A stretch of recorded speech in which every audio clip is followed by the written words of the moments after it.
I think LA in and of itself breeds a certain type of, there's a risk of delusion here and illusion. The dream that we're taught. The dream that we're taught in Now magazine and when we watch the Kardashians, I'm testament that dream doesn't exist. I mean, you know, I'm not on private jet levels all the time and I'm not this, but I dip in and out of that life enough to realise that being a multi-millionaire and being rich and famous isn't the answer.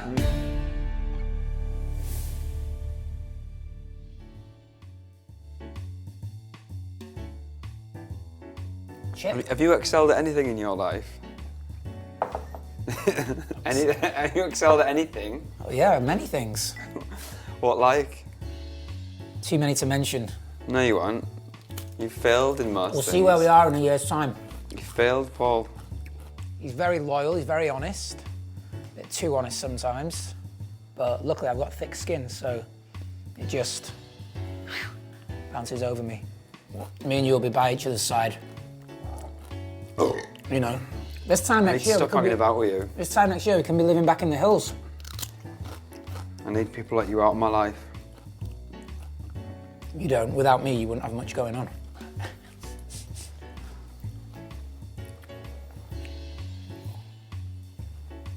I think I better put some pants on.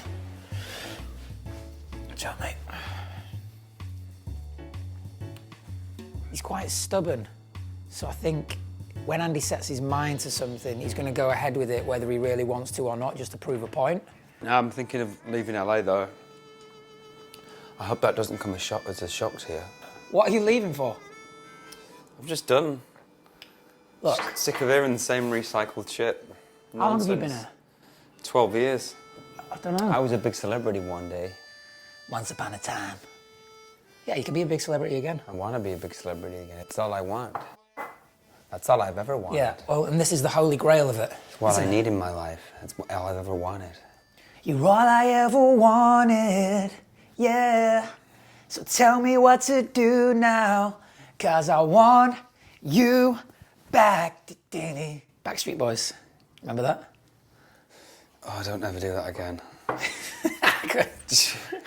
Sickly fucker.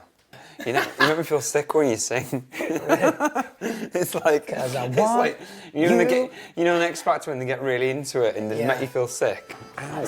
Mate, be careful. It's a commitment, isn't it? You've got to commit to the cause.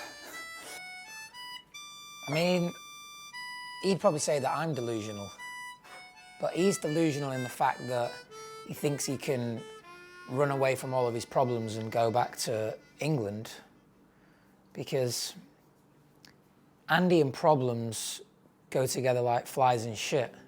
So I think important now, first step is really to just accept that the past was the past and you were put in that dynamic to foster exactly who you are. If you were the same person in a different dynamic, you would be entirely different. Nothing happens outside of what's meant to happen. And I think that the greatest illusion is the thought that at any point that you're always going to know who you are. If you're not constantly evolving and like experiencing more of yourself, then like that's dull. For the last 7 years, I've had a relocation company for artists and entertainers that want to come over to LA. Hi, Deb. Sorry, I forgot to ask if you're okay with doing this. You go? Yeah, it's fine. Cool. My name is Debbie and I work for Andy. You've also seen me slam the phone down and gone, don't call this office again. Yeah, well, and then gone, you're a... I wouldn't say he's been happy, but he's always very high drama, so I don't know usually what to take with a grain of salt. And it's a really strange chemistry dealing with people that are like famous in their home country and bring their egos over on the plane, and then you kind of have to politely tell them that like no one gives a shit who you are. I've been like grieving the last couple of months because it's sort of been, I feel like it's over. And I've convinced myself in my head that it's over. But everyone thinks that they're the only person that has ever come to LA to try and make it. I've seen a lot of artists and actors of various sorts who get kind of caught doing their day job. We're going for a period of change and restructure. And it becomes all-consuming, and it happens slowly because you still think you're an actor. If I went back to the UK and packed up, I think on an internal level it would feel like I'd failed. And then all of a sudden one day you realize that you're not really anymore. You haven't acted in 5 years. You just work this job. It's not your day job anymore. It's kind of just your job. And it's hard to come to that realization. So I've got the option to either close this thing down or run it out of London. Right. And what would that look like? That would look like, but I'll always need you, Deb. Okay. And you know, it's time for me to, I suppose, evaluate this model and evaluate if I want to stay here. So where is this coming from all of a sudden? It's my 12th year in LA. I've ticked nearly every box. I've ticked most people. They've been a client, they've worked for me, I've slept with them, or I've called them a cunt. Maybe sabotage my thoughts at the moment. Maybe I'm convincing myself that all this shit's going on around me and it isn't.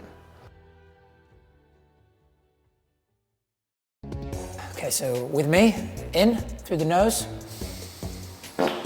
There was that story, did you see that, about that aeroplane that had to make a landing because a guy kept refusing to stop farting? And as much as he may think that he knows what he needs, fundamentally he hasn't been feeding himself and his soul, and that's where this current predicament is.